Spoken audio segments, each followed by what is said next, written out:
Hello everyone, welcome to my channel online GS by Diwakar. यहाँ पे देखिए हम लोग बात करने वाले हैं फाइनल आंसर की या रिवाइज्ड आंसर की जो आपका असिस्टेंट प्रोफेसर विज्ञापन संख्या 50 की है। और इसमें हम लोग भूगोल विषय की स्पेशली बात करेंगे और इसमें ये भी देखा जाएगा कि कितने प्रश्नों में परिवर्तन हुआ, कौन से प्रश्न डिलीट हुए और वो क्यों डिलीट हुए, क्या वो सही थे या नहीं सही थे, क्या जिन प्रश्नों पे आपत्तियाँ पड़ी थी, जो गलत थे प्रश्न, उन पे क्या हुआ। ठीक, इन सारी बातों का इसमें हम लोग जिक्र करेंगे और साथ ही साथ इसमें कटाव की भी बात कर लें, क्योंकि सबसे ज़्यादा जो पूछा जाने वाला प्रश्न आप लोगों से है वो आप सबका यही मैसेज आ रहा है कि कटाव कितना जाएगा। अब देखिए कटाव की मैं बात करूं तो कटाव जो भी है यहाँ पे संभावित रहेगा, क्योंकि जो यहाँ पे खेल है वो और बड़ा हुआ है। पीजीटी में तो आप लोगों ने 21 तोपों की सलामी देखी थी, अभी उतने तोप नहीं है कि सलामी दिया जाए इनको। फिलहाल जो बात है ये कि पीजीटी के जो एक्सपर्ट्स थे उनके भी चाचा निकले ये हायर वाले, और हैं भी चाचा भाई। हायर की बात है, 600 ग्रेड 6000 ग्रेड पे की है या 5400। ठीक, तो यहाँ पे हम लोग ये बात कर रहे हैं कि किन किन प्रश्नों में ये परिवर्तन किए हैं, और आप देखेंगे कि जिन प्रश्नों में इन्होंने बदलाव किया वो प्रश्न सही थे और जो गलत प्रश्न थे उसको इन्होंने देखा तक नहीं। इसीलिए हमने शुरुआत में ही कहा था जब ऑब्जेक्शन आप लोग कर रहे थे कि जितने प्रश्न हो सके आप उतने पे करिए, लेकिन आयोग मानेगा अपने मन से। ठीक, तो चलिए यहाँ पे हम लोग स्टार्ट करते हैं। तो पूरा पेपर सॉल्व कर दें या फिर पहले हम आपको ये बता देते हैं कि किन किन प्रश्नों में परिवर्तन हुआ है। ये हम सीरीज सी लिए हैं। ठीक, उसके बाद पूरा पेपर यहाँ पे सॉल्व कर देते हैं और ये भी देख लिया जाए किन किन प्रश्नों में कमियां थी जिसको इन्होंने बदला नहीं है। ठीक, तो सबसे पहले आप देखिए एक प्रश्न बदला है पार्ट 1 में, यानी पार्ट ए में जो विवाह वाला था, विवाह का इन्होंने क्या किया है वो 8 माना है, यानी कि बी विकल्प मान लिया है। ठीक, चलिए यहाँ पे आप देख लीजिए प्रश्न संख्या ये आपका हो जाएगा 9 नंबर। ठीक, 9 नंबर सीरीज सी में देखिए 9 नंबर में बी इन्होंने माना है और ये सही था, इन्होंने जो माना ये सही माना है। ठीक, अब देखिए इसके बाद जो है हम लोग इसमें आ जाते हैं प्रश्न संख्या 88 में। ठीक, जो इन्होंने बदलाव किया है यहाँ पे आ जाते हैं हम लोग 88 में और 95 में परिवर्तन किया है। तो यहाँ पे आपका जो है ये 94 हुआ और यहाँ पे 95। ठीक, जो आरसी चांदना का था आप लोग जान रहे हैं।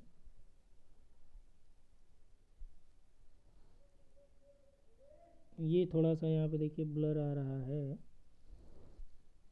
तो इसमें देखिए ये 95 नंबर पे जो प्रश्न है कि आरसी चांदना ने अपनी पुस्तक रीजनल प्लानिंग 2002 में प्रादेशिक नियोजन के कितने आधारभूत सिद्धांतों का उल्लेख किया है। तो आप लोगों के द्वारा ही उस किताब का कटिंग हमारे पास भेजी गई थी, उसमें डायरेक्ट आपका लिखा गया था ये 7। ठीक, हालांकि इन्होंने जो पहली की आप अपनी भेजी थी यानी आयोग की, उसमें 7 लिखा गया था, जबकि अब क्या मान रहे हैं, अब 5 मान रहे हैं। तो भैया यहाँ पे जब किताब में दिया है डायरेक्ट तो आप कहाँ से दे रहे हैं ये वही जाने, उनके एक्सपर्ट जाने। ठीक, इसी तरह पीजीटी का भी था, आप लोग देखे ही थे। तो ये हो गया, एक तो आपका 9 नंबर का हो गया, एक 95 वाला है। उसके बाद देखिए एक 88 में जो इन्होंने किया है। अब देखिए 88 में जो मैं बात कर रहा था कि यहाँ पे आप देख सकते हैं कि पूछा है कि what is the rank of India in human development index यानी SDI 2021 इन द वर्ल्ड। तो यहाँ पे कह रहा है कि भारत की जो रैंक है वो 2021 के SDI में कितनी है। ठीक, तो जो पहले इन्होंने आंसर दिया था 131, ये आपका सही था। अब इन्होंने क्या कर रखा भैया, इसको हटा दो।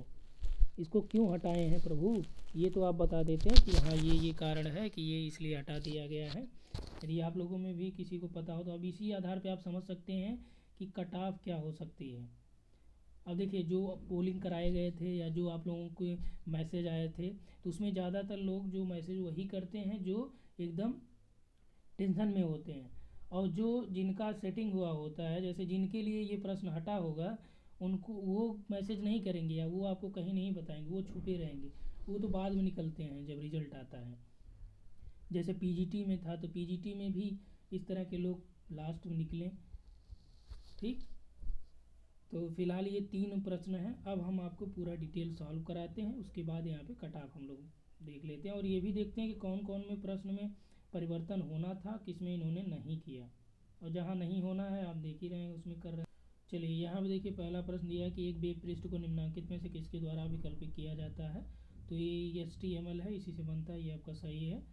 अब देखिए यहाँ पे जो प्रश्न था कुकी का, ये जो है ऑब्जेक्शन भी इसमें कराया गया था और इसके सोर्स भी अवेलेबल हैं, अभी भी सोर्स रखा गया, आप देख सकते हैं।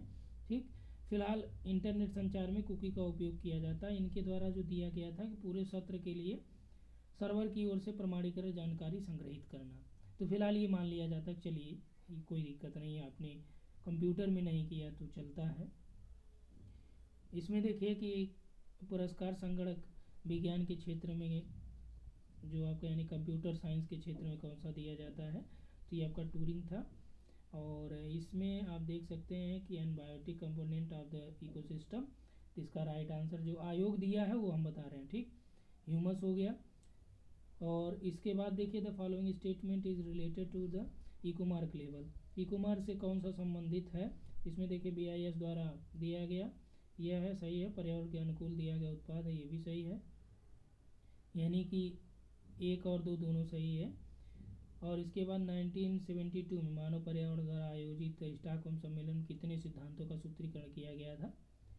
ये 26 थे, सही है। इसमें green house effect is mainly caused by, तो ग्रीन हाउस इफेक्ट जो है मुख्य रूप से किसके कारण होता है, तो ये CO2 के द्वारा होता है, ये भी सही है। उसके बाद देखिए इसमें दिया पृथ्वी तल के नीचे पिघली चट्टान को क्या बोलते हैं, तो ये मैग्मा, ऊपर आती है तो क्या बोलते हैं, लावा, ये भी आपका सही है, मैग्मा। फिर देखिए इसमें दिया है कि प्राचीन भारत में विवाह के कितने प्रकार थे, तो ये 8 प्रकार थे। तो पहले इन्होंने गलत माना था, अभी इन्होंने सही माना, तो ये आपका सही है और इसको इन्होंने बदला है। तो एक प्रश्न ये है जो सही बदला इन्होंने। ठीक, इसके बाद देखिए किस भारतीय राष्ट्रवादी नेता ने दांडी मार्च की तुलना नेपोलियन की पेरिस यात्रा से की थी, तो ये सुभाष चंद्र बोस थे, सही है। कौन सा तत्व मोनाजाइट रेत में पाया जाता है, तो ये आप थोरियम जानते हैं, केरल में है, उसके तटों पे बालू में पाया जाता है। भारत में 1857 में पुरानी राइफल के स्थान पर जिस नई राइफल का प्रयोग किया जाने लगा या उसका किए जाने का निर्णय लिया गया, उसका क्या नाम था, तो ये एनफील्ड राइफल थी। इसी से जो है क्रांति हुई थी आगे चल के 1857 की जो। अगला देखिए ड्यूरिंग द रिजीम ऑफ, यानी कि किस शासक के शासनकाल में राग दर्पण का फारसी में अनुवाद किया गया, तो ये FST यानी कि फिरोज शाह तुगलक था। उसके बाद यहाँ पे देखिए who wrote the economic history of India in 2 volume during the British rule, तो ब्रिटिश रूल के समय यानी ब्रिटिश शासनकाल में किसने 2 खंडों में the economic history of India लिखी, ये रमेश चंद्र दत्त हैं, ये भी सही है। अगला है कि संविधान के किस भाग में निर्वाचन संबंधी प्रावधान है, तो ये आपका भाग 15 है, ये भी आपका यहाँ पे सही है। इसके बाद देखिए भारत में कब प्रथम क्षेत्रीय ग्रामीण बैंक यानी जो RRB है वो अस्तित्व में कब आया, तो 1975 में आया, ये भी सही है। अब नेक्स्ट जो है यहाँ पे देखिए जॉम्बी लैंडिंग है, ये उसमें जो आपका आर्थिक सर्वे था उसके हिसाब से इसको दिखाया गया था, उसके बावजूद भी इन्होंने इसमें परिवर्तन नहीं किया है। ठीक, तो जॉम्बी लैंडिंग में इन्होंने ये माना था किसी व्यवसाय उधार देना जबकि ब्याज आवृत्ति अनुपात समूचे समूह का ग्रेटर 1 हो या लेस 1 हो, यानी 4th ऑप्शन इन्होंने माना था। जबकि हमने ये बताया था कि इसमें देखिए आई थिंक शायद ये बताया गया था आपको जो आर्थिक सर्वे से था, उसमें आप देख लेंगे। उसके बाद देखिए 18 दिया कि भारत के संविधान का अनुच्छेद 21A क्या प्रावधान करता है, तो शिक्षा का अधिकार, ये मान लीजिए ठीक है। 19 नंबर में देखिए ऐसे मिलान करना था, तो ये D था, ये भी सही था।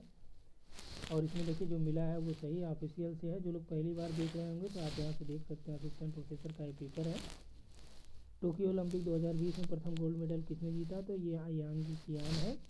उसके बाद आपका देखिए यहीं पे है कि किन निम्नलिखित देशों में से मई 2021 में किसने चाइना में 17+1 संघ में अपने को अलग कर लिया था, तो ये लिथुआनिया है, ये भी सही है।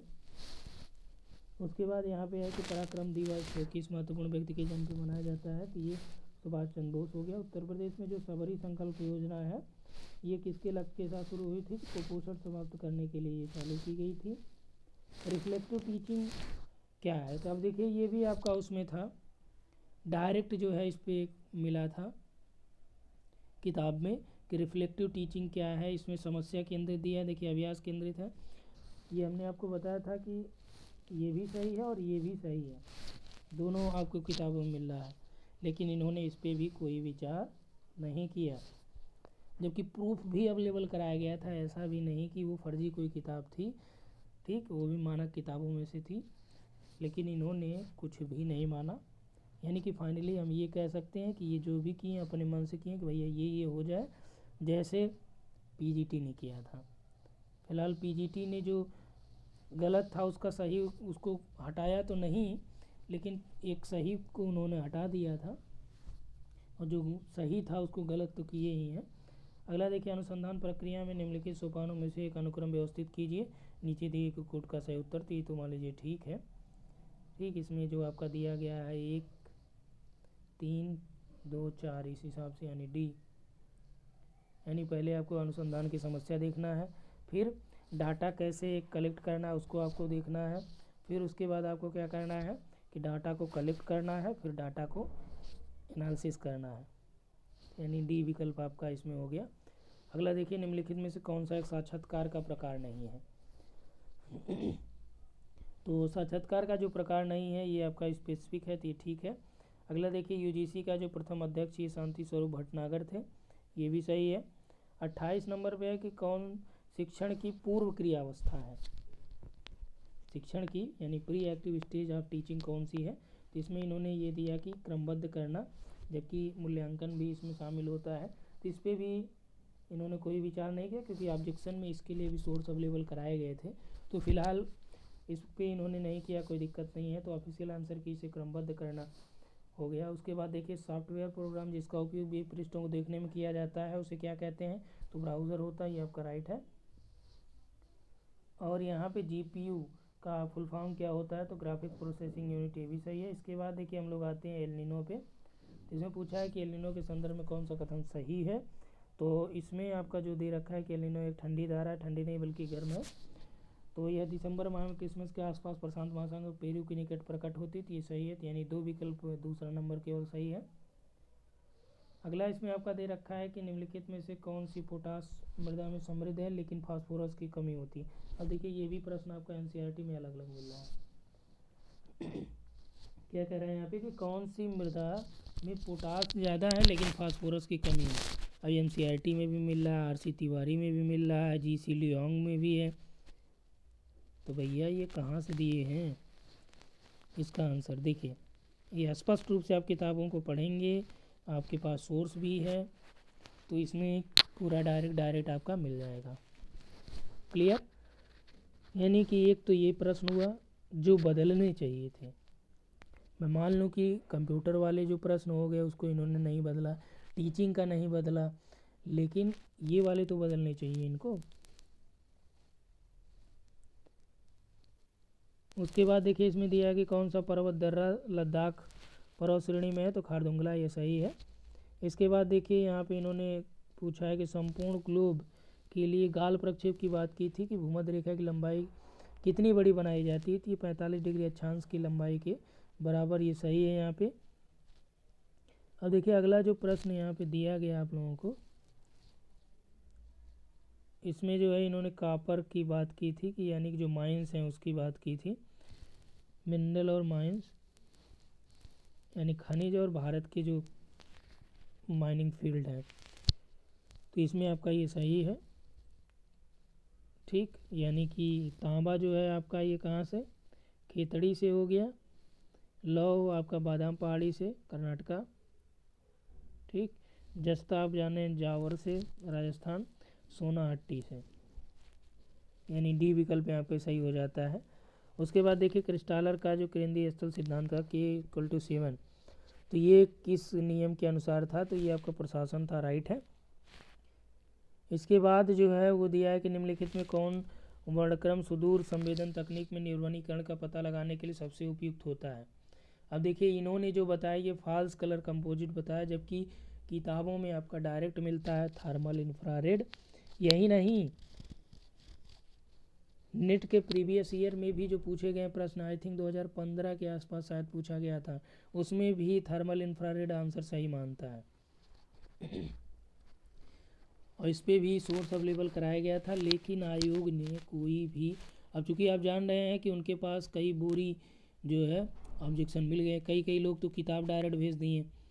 और जब इतना सारा था तो उन्होंने क्या किया कि भाई एक काम करो, थोड़ा समय ले लेते हैं और समय लेके फिर आंसर की जारी करते हैं।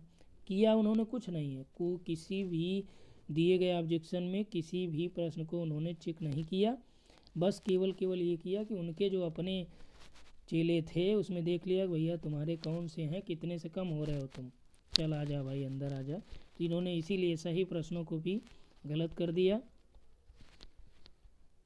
फिलहाल कहा ही क्या जाए, जैसे ही पीजीटी वैसे ही हायर।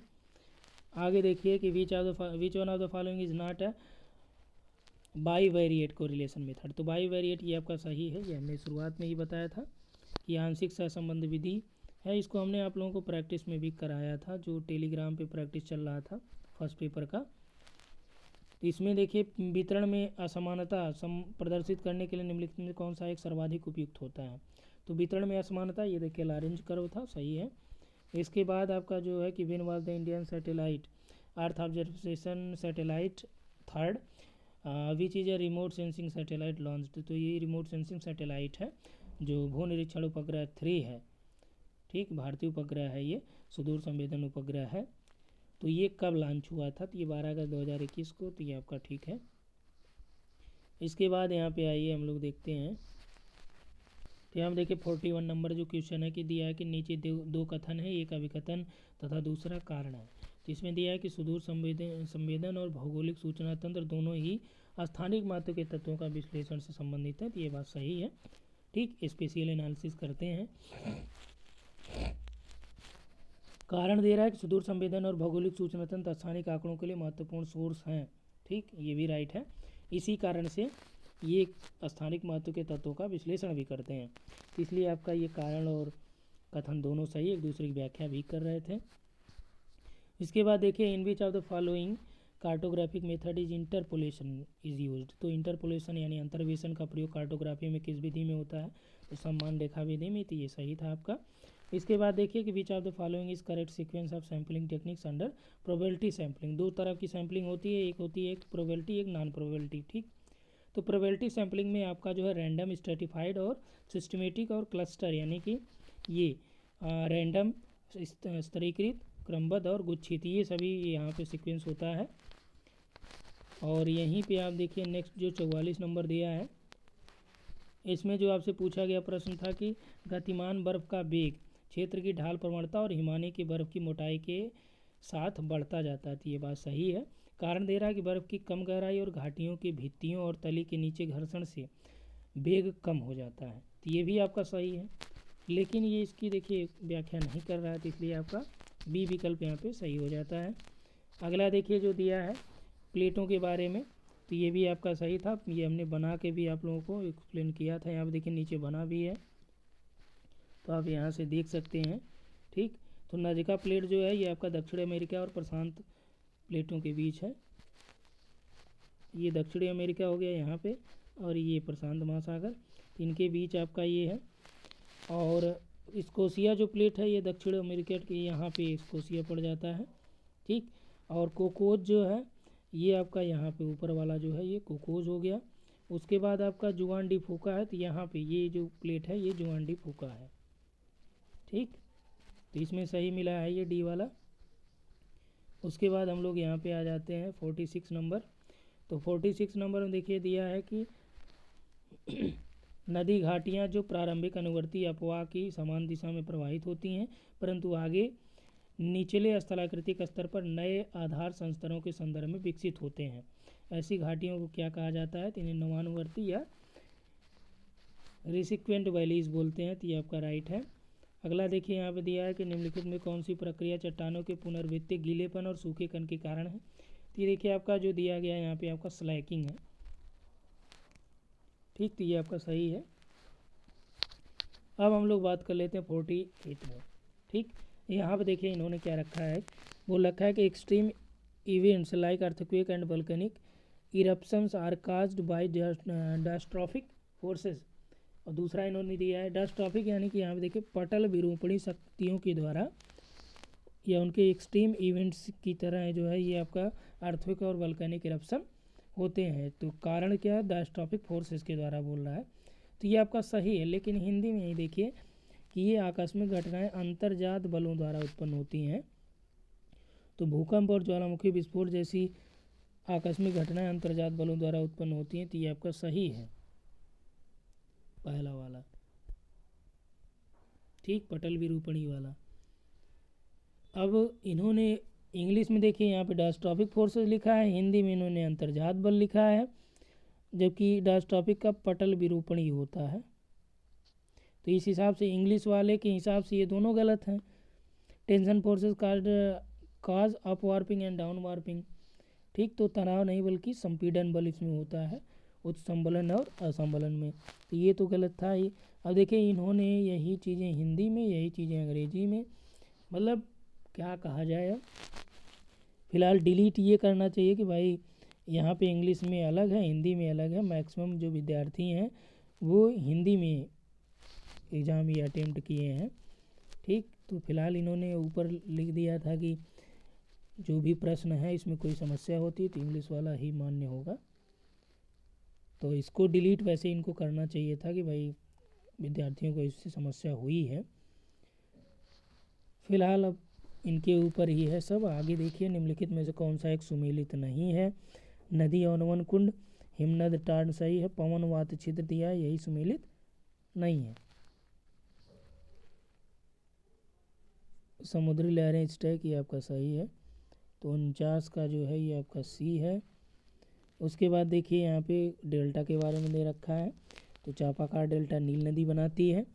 पंजाकार जो है यानी ज्वारनद मुख कौन बनाता है, तो ज्वारनद मुख आपका जो है मैकेंजी बनाती है। और पंजाकार डेल्टा मिसिसिपी मिसौरी हो गई। परित्यक्त आपका येलो रिवर पीली नदी। तो ए विकल्प यहाँ पे सही है, राइट भी है। आगे देखिए यहाँ पे हम लोग देखते हैं, यहाँ पे इन्होंने मिलान करने के लिए दिया है, नेम दिया है, उसके बाद कोपेन के क्लाइमेट वर्गीकरण दिया है, उसका सब टाइप दिया है। ठीक, तो BWH है, BSH है, BWK है, तो यहाँ से आप मैच करा लीजिए। ठीक, BWH ये आपका मध्य अक्षांशीय शीत स्टेपी जलवायु हो जाती है। BSH आपका उष्णकटिबंधीय स्टेपी हो गई। BW के मध्य अक्षांशीय हो गई। और BSK ये आपका उष्णकटिबंधीय, तो यानी कि A का 2 हो गया। ये BWH यहाँ पे आपका उष्णकटिबंधीय रेगिस्तानी है। ठीक, S यदि आ जाए तो मतलब कि आपका ये स्टेपी में आ जाता है। ठीक, यस जहाँ भी आपको मिले ये आप याद रखिएगा, स्टेपी में आता है। और केवल W हो गया, या हाँ केवल W ही ले लीजिए। तो केवल W है तो ये मान के चलिए कि आपका पूर्ण रूप से ये आपका रेगिस्तानी जलवायु को प्रदर्शित करेगा। अब इसके बाद यह चाहता है कि आता है, तो ये हमने आपको बताया भी है, कोपेन वाले में आप जाएंगे उसका वीडियो है तो उसमें डिटेल में आपको मिल जाएगा। इसमें आपका ए विकल्प राइट है। यहाँ पर देखिए 52 नंबर में जो स्थानीय हवा दिया और उसके क्षेत्र दिया है, तो जुंडा अर्जेंटीना में सही है, लेवेंटर दक्षिणी स्पेन में, यामो भी जापान में, ये आपका गलत मिलान है। ठीक, तो ये भी आपका सही था। उसके बाद देखिए कि अगला है कि मानसून की उत्पत्ति में तिब्बत के उच्च पठार के तापीय प्रभाव को निम्नलिखित में से किसने महत्वपूर्ण माना था, तो कोटेश्वरम और फ्लोन ने, ये भी राइट है। निम्नलिखित में से किस प्रकार की वर्षा यूरोप और उत्तरी अमेरिका में ज़्यादातर सर्दियों के दौरान होती है, तो ये भी सही है, चक्रवाती वर्षा। हमने शुरुआत में ही बताया था, सभी सर की किताब में डायरेक्ट मेंशन है ये फिजिकल ज्योग्राफी में उनके। ठीक, अगला देखिए कि वायुमंडल के निम्नलिखित परतों में से किस में न्यूनतम तापमान पाया जाता है, तो न्यूनतम तापमान देखिए यहाँ पे लिखा भी गया था, मेसोपॉज हो गया। उसके बाद यहाँ पे आपका जो है चक्रवातों की बात किया है, तो इसमें देखिए विली विली हो गया ऑस्ट्रेलिया से। ठीक, और यहाँ पे बैगियो आपका फिलीपीन से है। टाइफून आपका चीन में हो गया। टाइफू जो है ये जापान का हो गया। ठीक, यानी कि टाइफून आपका चीन से हो गया, A का 4। तो यहाँ पे सी विकल्प आपका सही हो जाएगा 4, बी का 3, सी का 2 और डी का 1 टाइपो का जापान।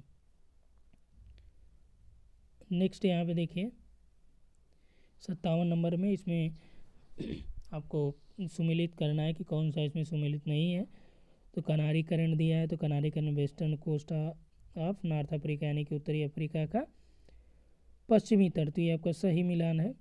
अगला देखिए बेंगुएला धारा है, फाकलैंड है, लेब्राडोर, ये दोनों देखिए मैच सही है।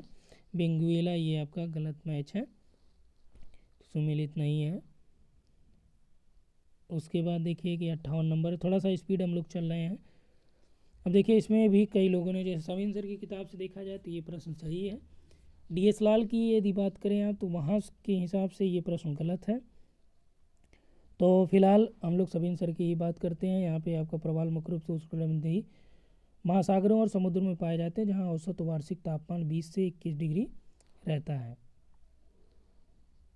देखिए यहाँ पे बात ये भी है कि किसी भी मानक किताब में यदि आयोग के एक्सपर्ट दिखा दिए कि भाई हमने यहाँ से उत्तर दिया है तो वो वही माना जाएगा।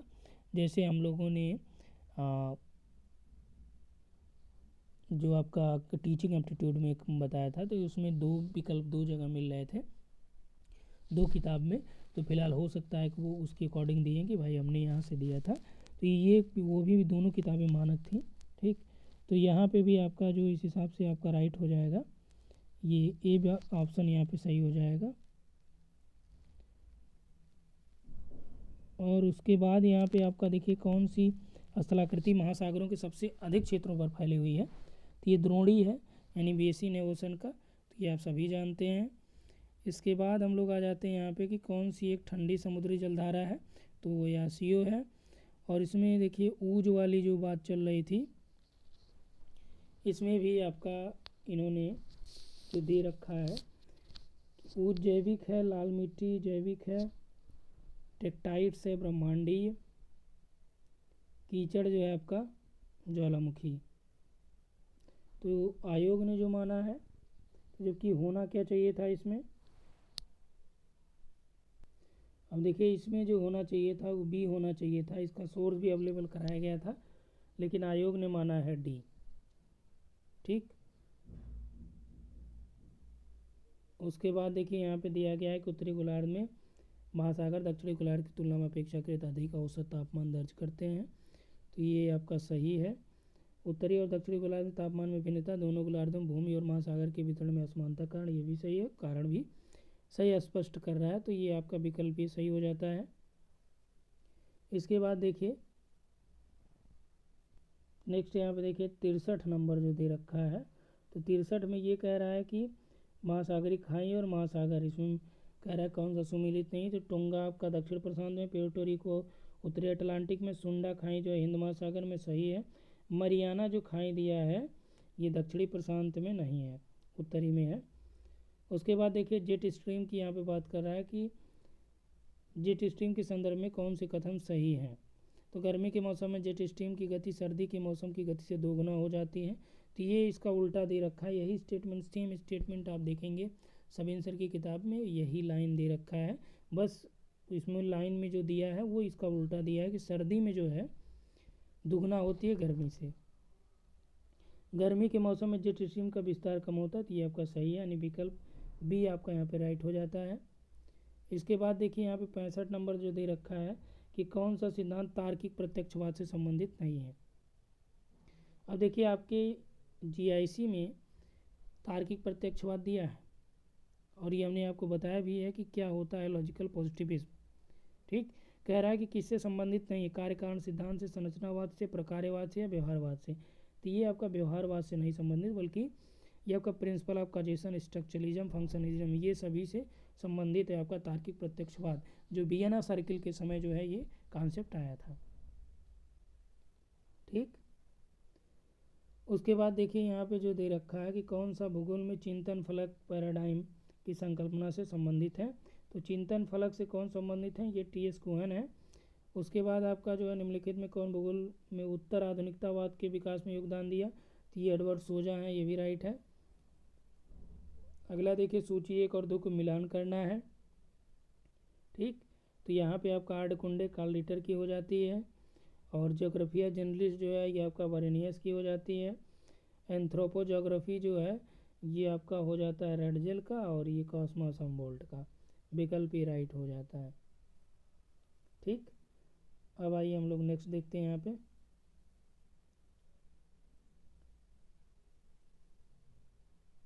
यहाँ पे आपका 69 नंबर के 1969 में निम्नलिखित पत्रिकाओं में से किसके प्रकाशन के साथ भूगोल में चिंतन फलक मानवता परक भूगोल हो गया। ठीक, पैराडाइम जो है वो ह्यूमनिस्टिक ज्योग्राफी में बदल गया। तो ये किसकी वजह से, एंटीपोड जो पत्रिका आई थी। एक्सेप्शनलिज्म इन ज्योग्राफी किसकी है, तो ये आपका जो है सिफर के द्वारा दिया गया है, ये किताब है। और उसके बाद देखिए नेक्स्ट हम लोग देख रहे हैं 71 में पूछा है कि पर्यावरण निश्चयवाद का समर्थक कौन नहीं था। तो यहाँ पर देखिए डेविस है, सैम्पल, हटिंगटन ये हैं, लेकिन ब्रुन्स जो है संभववादी हैं। किसने नगर विकास की 7 अवस्थाओं को प्रस्तुत किया, तो ये ग्रिफिथ टेलर हैं। ठीक, 7 अवस्थाओं को बताया था इन्होंने।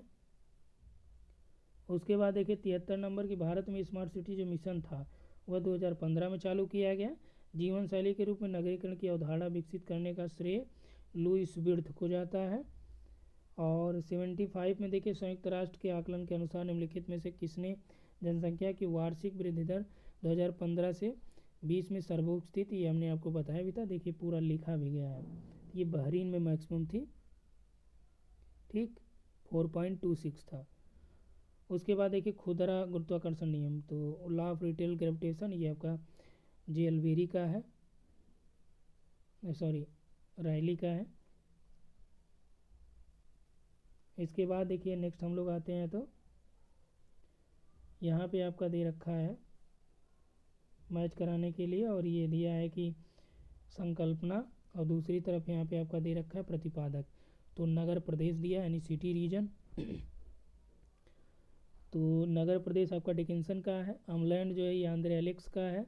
पृष्ठ प्रदेश, तो पृष्ठ प्रदेश किसका है, पृष्ठ प्रदेश आपका ग्रीन का। नगरीय क्षेत्र सेमल्स का है, तो बी इसमें राइट हो जाता है। इसके बाद देखिए यहाँ पे आपका 78 नंबर प्रश्न है कि शुष्क स्थल अधिवास एक ऐसे स्थान पर विकसित होता है, मानव अधिवास है, जो बाढ़ प्रवण क्षेत्र में बाढ़ उन्मुख न हो। ठीक, वही शुष्क स्थल अधिवास कहा जाता है। तो ये आप याद रखिएगा। आर्द्र सेटलमेंट पॉइंट यानी कि वेट सेटलमेंट पॉइंट कहाँ पे होते हैं, और ये आपका शुष्क वाला ड्राई पॉइंट सेटलमेंट और वेट पॉइंट सेटलमेंट, दो चीज़ें होती हैं। तो ड्राई पॉइंट बाढ़ वाले में और वेट पॉइंट आपका शुष्क वाले में होता है। ठीक, दोनों का बस उल्टा कर दीजिए। विश्व में कृषि प्रदेशों के सीमांकन में विटलसी द्वारा किन कारकों का उपयोग नहीं किया गया था, तो भू स्वामित्व एवं भूधृति इसी का उपयोग उन्होंने नहीं किया था। अगला देखिए 80 नंबर दिया है कि इसमें वाणिज्यिक फर्मों की बात किया है कि कृषि के प्रकार और देश, तो गहन निर्वाह कृषि बांग्लादेश में, तो इसमें देखिए आपका। उसके बाद वाणिज्यिक या बागायती कृषि जो है ये आइवरी कोस्ट में। वाणिज्यिक या डेयरी कृषि ये आपका अर्जेंटीना में। बाजारोन्मुख ये आपका नीदरलैंड में। तो यहाँ पर डी ऑप्शन आपका हो जाता है। उसके बाद नेक्स्ट यहाँ पे है कि किसने जो है विश्व स्तर पर कृषि का प्रकार्यात्मक वर्गीकरण 1972 में प्रस्तुत किया, तो ये कुस्टोविकी हैं। और उसके बाद 1967 में उत्तर प्रदेश कृषि क्षमता को 4 वर्गों में अब निर्धारित किया, तो ये एस.एस. भाटिया हैं, ये सही है। ठीक, अगला प्रश्न यहाँ पे देखिए, इसमें आपको मिलान करना कौन सा सुमेलित नहीं है, तेल क्षेत्र है, देश है। तो इसमें देखिए क्रोजनी रूस में है, मिन अल अहमदी कुवैत में, अल घावर इराक में नहीं बल्कि सऊदी में है। तो यही आपका मैच नहीं है। आहवा आपका ईरान में है। कौन सा अल्फ्रेड वीवर के उद्योगों के औस्तीकरण के सिद्धांत से संबंधित नहीं है, तो स्थानीयकरण भार, स्थानीयकरण त्रिकोण, एकत्रीकरण, पूरक क्षेत्र। तो पूरक क्षेत्र आपका इससे रिलेटेड नहीं है। अगला देखिए जेसी वीवर ने निम्नलिखित में से किस क्षेत्र के फसल संयोजन को मापने के लिए सबसे पहले सांख्यिकी तकनीक का उपयोग किया, तो इन्होंने मध्य पश्चिम यूएसए का उपयोग किया था, ये हमने पढ़ाया भी आपको। 86 में देखिए कि ये आपका जो है बदलना चाहिए था, इसको भी नहीं बदला इन्होंने, कि निम्नलिखित विद्वानों में से किसने सर्वप्रथम वैश्विक रणनीति दृष्टि model, global strategic view model प्रस्तुत किया, किसने, ए.टी. मोहन है, एस.बी. कोहन है। सेवरेस्की हैं, स्पाइक मैन है, होना चाहिए था कोहन, फिलहाल इन्होंने दिया जो एटी मोहन है। अगला देखिए स्पेंसर और थॉमस ने जो प्रथम एवं द्वितीय क्रम के सांस्कृतिक प्रखंडों को प्रस्तुत किया था, तो उसमें 1150 ये हमने टेस्ट सीरीज में भी कराया था। अब देखिए ये जो इन्होंने बदला है ये भी बदलने लायक नहीं था, क्योंकि ये उत्तर सही है। आप खुद गूगल करेंगे 131 मिलेगा, 88 वाला। ठीक, 89 में देखिए शक्ति संरचना, पर्यावरण और आर्थिक असमानता के बीच संबंध को क्या बोला जाता है, तो राजनीतिक पारिस्थितिकी सही है ये। प्रजाति एक मान्य जैविक संकल्पना या आनुवंशिकता, नस्ल, जनिक लक्षण और उपजाति द्वारा संगठित एक समूह है। यह मान्य सामाजिक सांस्कृतिक विचारधारा नहीं है। यह कथन किसने कहा था, ये क्रूबर का है, तो ये सही है। ठीक, उसके बाद यहाँ पे देखिए नेक्स्ट वाला जो प्रश्न है कि who among the following Arab scholars made correction to the Ptolemy's book, तो टॉलमी की किताब में किसने करेक्शन किया था, सुधार किया था, तो अल-इद्रिसी हैं। महत्वपूर्ण प्राकृतिक संसाधनों के मात्रात्मक वितरण मानचित्र की सहायता से भारत के नियोजन प्रदेश का सीमांकन किसने किया था, तो VLS प्रकाश राव और भट्ट। ठीक, उसके बाद देखिए 93 में आते हैं हम लोग, तो इसमें केंद्रीय प्रदेश का उदाहरण कौन सा प्रस्तुत करता है, तो राष्ट्रीय राजधानी क्षेत्र NCR। उसके बाद देखिए स्थान, लोक एवं कार्य के त्रिघट के रूप में प्रदेश की संकल्पना को किसने प्रचारित किया, तो ये पैट्रिक हेडीज है। ठीक, और फैमिली की जहाँ बात आती है तो वहाँ पे लिपले हो जाते हैं, इसमें सेम वही उनका भी त्रिकुट है, इनका भी है, बस उनके वाले में फैमिली इंक्लूड है लिपले में। ठीक, 95 में भी देखिए इन्होंने जो किया है 7 होना चाहिए था, 5 किया है। फिलहाल जो भी ये किए हैं वो अपने से ही किए हैं, आगे देखिए क्या होता है। इसके बाद 96 नंबर पे जो है कि इसमें दिया है संकल्पना में अधिवासी पदानुक्रम, वाल्टर क्रिस्टालर का है। क्षेत्रीय विश्लेषण ये वाल्टर रिजार्ड का है। विकास ध्रुव सिद्धांत ये पिराक्स का। आर्थिक वृद्धि आप जान रहे हैं रोस्ट्रो का है, तो डी विकल्प यहाँ पे हो जाता है। 97 में देखिए प्रदर्शक भिन्न 1:50,000 है। इस पर बने एक मानचित्र को 2 गुना बड़ा किया जाए तो विस्तारित मानचित्र। इसमें देखिए यही आपको ध्यान रखना है, जब 2 गुना बड़ा कहा जाए तब इसमें आप 2 से भाग दीजिए। यदि कहा जाए कि 2 गुना छोटा कर दिया जाए तब इसमें 2 से गुणा कर दीजिए। ये चीज़ें याद रखिएगा। ठीक, तो बी इसमें राइट हो जाएगा। उसके बाद अब आते हैं हम लोग लास्ट में 98 पे। 98 में पूछा है कि प्रादेशिक नियोजन को अधिनगरीय क्षेत्र में गतिविधियों के व्यवस्थापन में सामाजिक उद्देश्यों को तैयार करने के लिए प्रादेशिक तैयार करने एवं स्पष्टीकरण की प्रक्रियाओं के रूप में किसने परिभाषित किया, तो देखिए 2005 में या 4 में शायद पूछा था आपका UGC नेट में। ठीक, तो ये AR कुलिंस्की है और यहाँ पे फ्रीडमैन भी दिया है, तो राइट आंसर आपका फ्रीडमैन हो गया। ठीक, फिलहाल देख लेते हैं इसका जो फाइनल से दिया है इन्होंने, इन्होंने जो दिया है ये फ्रीडमैन दिया है, तो ये राइट है। और अगला देखिए इसमें 99 में कि जनजाति समुदाय और क्षेत्र दिया है, कौन सा सुमिलित नहीं है, तो बुशमैन ये आपका सूडान से नहीं बल्कि किर्गिज आपका मध्य एशिया से है। मसाई पूर्वी अफ्रीका का सवाना ये भी सही। पिग्मी कांगो है जो कि बुशमैन सूडान से नहीं है। अगला देखिए वो 100 नंबर है और ये लास्ट है। इसमें झीलों के बारे में बताया है। साला जो झील है ये कहाँ पे है, ये आपका अरुणाचल प्रदेश में है। चंदुबी झील ये आपका असम में है। भृगु झील ये आपका हिमाचल में है। उमियम झील ये आपका मेघालय में है। तो यानी कि ऑप्शन आपका यहाँ पे ए राइट हो जाएगा। ठीक, तो ये तो टोटल हो गया कि कितने प्रश्न में परिवर्तन हुए, 3 बदले, 3 में परिवर्तन, यानी कि 1 निरस्त, 2 बदल गए हैं। अब हम लोग बात करते हैं कट ऑफ की। चलिए कट ऑफ ये आपका संभावित कट ऑफ तैयार किया गया है। तो फिलहाल इसमें जो हाई स्कोर वाले हैं उनको बाहर रख के किया गया है और कुछ लोग अभी छुपे हैं तो उनसे आपका कोई लेना देना नहीं है। वो निकलेंगे तो मेरिट बढ़ाते ही हैं, कम मेरिट नहीं होगी इससे।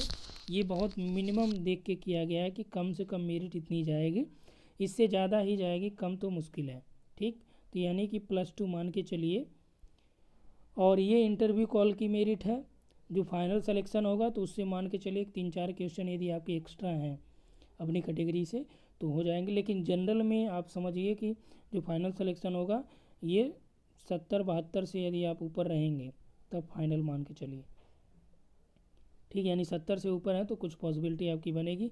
इंटरव्यू जैसे आपने पीजीटी में देखा था, अब इसमें भी बहुत क्लियर नहीं कहा जा सकता कि नहीं इतने से ही हो जाएगा, क्योंकि आप सारी प्रक्रिया आप जान रहे हैं। अब इसमें देखिए कारण क्या है कि जो संशय लग रहा है मेरिट में या कट ऑफ बनाने में, इसीलिए अभी तक आपको कट ऑफ इन्फॉर्म नहीं किया गया था। कारण ये था कि इसमें देखिए भूगोल विषय में जो परीक्षा हुई है उसमें जिन लोगों ने एक साथ फॉर्म भरे थे वो एक दूसरे के पीछे आ गए, साथ साथ आ गए। तो पहली बात तो मेरिट जो बढ़ने का अनुमान है वो इस वजह से हो जाता है। दूसरी चीज़ कि जो ये कुछ लोगों को कि 30 में जो है 26-27 सही है, ठीक। जब 26-27 सही, भैया ये किस ग्रह से आए हैं वो वही जानते हैं, ठीक। तो ये हो गया 30 में 26-27 वाले, और ये हो गए आगे पीछे जो बैठने वाले सीरियल से आने वाले। तो इनको यदि बाहर कर दिया जाए, यानी इनको छोड़ के यदि मेरिट हम लोग देखें तो ये संभावित मेरिट यही है कि जनरल की 61 से 63, ओबीसी 64 से 66, ईडब्ल्यूएस 63 से 65, एससी 60-62 और एसटी जो है 58 से 60। ये संभावित है, ये इंटरव्यू की है कि इंटरव्यू इतने पे आपको इंटरव्यू कॉल हो जाएगा संभवतः, ठीक। तो ये एक संभावित कटाव है जो आप लोगों के द्वारा बताया गया है, और इसे मान के चलिए कम तो नहीं जानी है, ऊपर ही जानी है, क्योंकि अभी काफ़ी कई लोग तो 89 पे मिल रहे हैं। अब ये वही लोग हैं जो 30 में 27 किए हैं या 30 में 28 किए हैं। अब कैसे 30 में 28 किए हैं वही जानते हैं, और ये आप भी जान रहे हैं कि कैसे किए हैं, ठीक। तो ये सारी चीज़ें हैं यहाँ पे। तो कटाव के लिए आप बहुत ज़्यादा चिंतित मत रहिए। यदि इसके आसपास आपका बन रहा है तो आप कुछ अपने अंदर उम्मीद जगा के रखिए, लेकिन हम ये नहीं कह रहे हैं कि नहीं जो हम बता रहे हैं वही सही है, क्योंकि आप देख रहे हैं कि पीजीटी के कटाव के अनुमान की हम बात करें तो वहाँ किस तरह से क्या हुआ ये आप सभी जानते हैं। पीजीटी में किस तरह से क्या हुआ वो तो आपसे जग जाहिर ही है, ठीक। तो इसलिए आपका ये चीज़ें यहाँ पे आपको देखना है कि कटाव जो है संभावित ये इतना हो सकता है, और इतने पे आपका इंटरव्यू कॉल हो जाएगा, ठीक। और आगे जो फाइनल सिलेक्शन का है तो 70 से ऊपर जो है वहाँ पे पॉसिबिलिटी थोड़ा बन रही है, क्योंकि टोटल जो एग्ज़ाम दिया है लोगों ने वो लगभग 4800 या 5000 मान लें, इतने लोगों ने दिया है, ठीक। तो ये तो संभावित कटाफ है, इससे ऊपर ही जाएगी, नीचे नहीं जाएगी। अभी बहुत लोग पढ़े हैं, कुछ लोगों के मैसेज आते हैं 77 सही है, 78 सही है, 76 सही है, यानी कि 70 से ऊपर ज़्यादातर लोगों के मैसेज आते हैं, ठीक। लेकिन फ़िलहाल यहाँ पे जो टोटल पास करना है इनको 500 से अधिक स्टूडेंट को चाहिए, ठीक। यानी कि टोटल जो सीटें हैं आपके पास 142 के आसपास है, तो इतनी सीटों में यानी कि लगभग 3 से 4 गुना बुलाएंगे ही, तो यानी कि 500 से 600 लोगों का कॉल होना है इसमें, ठीक। और इसमें देखिए कि गर्ल्स के लिए स्पेशल भी सीटें आरक्षित हैं लगभग 25 के आसपास, तो इनका अलग से इस पर बन जाएगा। तो यानी टोटल कैंडिडेट जो बुलाए जाएंगे 500 से 600 होंगे, और गर्ल्स की मेरिट हो सकता है तो थोड़ा सा कम भी रहे, लेकिन इसी के आसपास जाएगी, ये आप मान के चलिए। फ़िलहाल ये एक कट ऑफ है, ठीक, जो आप लोगों के द्वारा बताए गए उत्तर के अनुसार या जो बताए गए प्रश्न आपके रहे हैं उसके अनुसार ये बनाया गया है। आगे अब क्या होता है क्या नहीं होता है वो आयोग जाने, ठीक।